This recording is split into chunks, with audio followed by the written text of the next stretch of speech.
अस्सलाम वालेकुम दोस्तों, मैं हूं आपका मेज़बान मोहम्मद अली और उम्मीद है आप सब खैरियत से होंगे। आज की वीडियो में आप जानेंगे कि जब सब लोग पैसे के लिए काम करते हैं तो दौलतमंद लोग पैसे के लिए काम क्यों नहीं करते, और अगर वो पैसे के लिए काम नहीं करते तो फिर क्या करते हैं। एपिसोड के इस हिस्से में दो बच्चों की दौलत बनाने की कोशिश बयान की गई है। दोस्तों, इस वीडियो को आगे बढ़ाने से पहले आपसे गुजारिश है कि अगर आपका कोई सवाल है तो आप कमेंट सेक्शन में अपना सवाल लिख सकते हैं। अगली वीडियो में हम आपके सवाल का जवाब देने की कोशिश करेंगे। तो चलते हैं अपनी वीडियो की जानिब। रॉबर्ट बताते हैं कि एक दिन मैंने अपने डैड से पूछा, जब वो अखबार पढ़ रहे थे, कि डैड अमीर कैसे बना जाता है। मेरे डैड के मुझसे वजह पूछने पर मैंने बताया कि आज जिमी की मॉम अपनी न्यू कैडिलैक कार में घूमने बीच पर अपने न्यू कॉटेज को जा रहे हैं और उनके साथ 3 दोस्त भी हैं, लेकिन मुझे और माइक को उन्होंने ले जाने से इनकार कर दिया और कहा कि हम तुम्हें इस वजह से नहीं ले जा रहे कि तुम गरीब हो। डैड ने हैरानी से पूछा कि क्या उन्होंने ये कहा। मेरे हाँ कहने पर डैड ने बगैर कुछ कहे दोबारा अखबार पढ़ना शुरू कर दिया। कुछ देर बाद उन्होंने कहा कि अगर तुम अमीर होना चाहते हो तो तुम्हें रुपया कमाने का तरीका सीखना पड़ेगा। मैंने कहा कि मैं पैसा कैसे कमा सकता हूँ। डैड ने मुस्कुरा कर कहा कि अपने दिमाग का इस्तेमाल करो। इसका साफ मतलब था कि डैड के पास इसका जवाब नहीं। ये 1956 की बात थी, जब मैं 9 साल का था। अपनी खुशकिस्मती की वजह से मैं उस स्कूल में पढ़ता था जहां अमीरों के बच्चे पढ़ा करते थे। मैं और मेरा दोस्त माइक इसी स्कूल में इकट्ठे पढ़ते थे और हम गहरे दोस्त थे। बस हम दोनों ही गरीब थे जो इस स्कूल में पढ़ते थे। दरअसल हम गरीब न थे, लेकिन दूसरे अमीर तरीन बच्चों के सामने हम खुद को गरीब समझते थे, क्योंकि आए रोज़ हम देखते थे कि बच्चे कभी न्यू साइकिल पर आते हैं, कभी उनके पास न्यू दस्ताने हैं, किसी के पास नया बैग है, कोई नई ज्योमेट्री बॉक्स है, और ये सब चीज़ें हमारे पास ना होती थी। मेरे डैड कहते थे कि अगर तुम्हें कोई चीज़ चाहिए तो उसके लिए काम करो, लेकिन एक 9 साल का बच्चा क्या काम कर सकता है। माइक ने पूछा कि हम पैसा कैसे कमाएं। मैंने जवाब दिया कि मुझे कुछ नहीं पता, लेकिन क्या तुम मेरे पार्टनर बनोगे। वो इस बात पर राजी हो गया और उस दिन हम दोनों पार्टनर बन गए। हम दोनों बहुत देर बैठकर यही सोच विचार करते रहे कि पैसा कैसे कमाएं, और साथ साथ ये भी बातें करते रहे कि जिमी और बाकी दोस्त साहिल समंदर पर मज़े ले रहे होंगे। ये सोचकर हमें दुख ज़रूर होता, लेकिन एक फ़ायदा ये भी था कि हम अपने काम में जुट गए और नई नई तरकीबें सोचते रहे। आखिर दोपहर को अचानक बिजली के कूदे की तरह हमारे जहन में एक ख्याल आया। माइक ने यह ख्याल साइंस की एक किताब से लिया था। खुश होकर हमने ज़ोर से आपस में हाथ मिलाया, क्योंकि इस पार्टनरशिप के लिए अब कुछ करने को मौजूद था। अगले कई हफ्तों तक हम अपने काम में जुड़े रहे।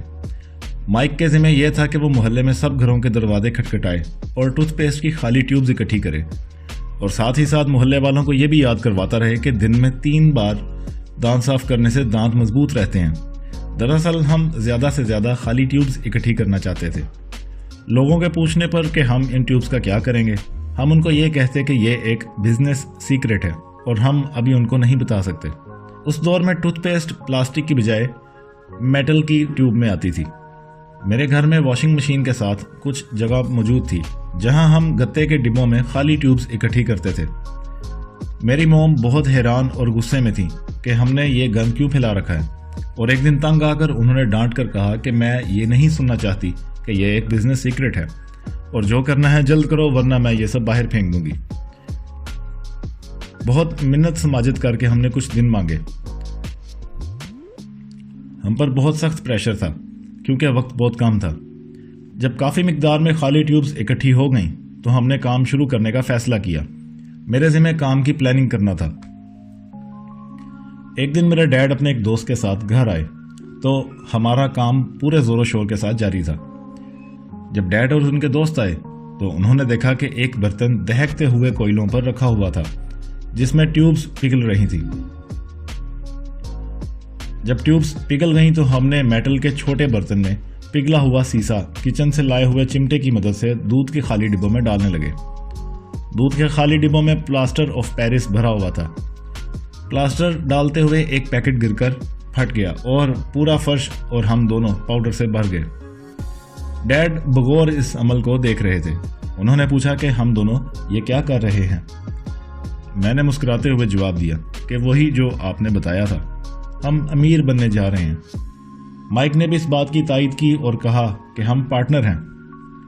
جب ہم سارا پگھلا ہوا سیسا ڈبوں میں ڈال چکے تو ڈیڈ نے پوچھا کہ ان میں کیا ہے۔ میں نے کہا آپ جلد دیکھ لیں گے۔ میں نے ہتھوڑی سے سانچے کو ہلکی ہلکی ضرب لگائی تو سانچہ 2 حصوں میں تقسیم ہو گیا۔ پھر میں نے احتیاط سے اوپر والا حصہ اٹھایا تو ایک سکہ یعنی کوائن باہر گرا۔ اوہ میرے خدا، تم دونوں تو سیسے سے چاندی کے سکے بنا رہے ہو؟ ڈیڈ نے حیران ہو کر پوچھا۔ مائک نے کہا جی بالکل، کیونکہ آپ نے ہی ہمیں بتایا تھا کہ دولت بنائیں۔ میرے ڈیڈ کا دوست دوسری طرف منہ کر کے زور زور سے ہنسنے لگا اور ڈیڈ بھی مسکرانے لگے۔ ہمارے سامنے آگ جل رہی تھی، خالی ڈبے، ٹیوبز اور پاؤڈر ہر طرف پھیلے ہوئے تھے اور ہم دونوں بھی پاؤڈر سے بھرے ہوئے مسکرا رہے تھے۔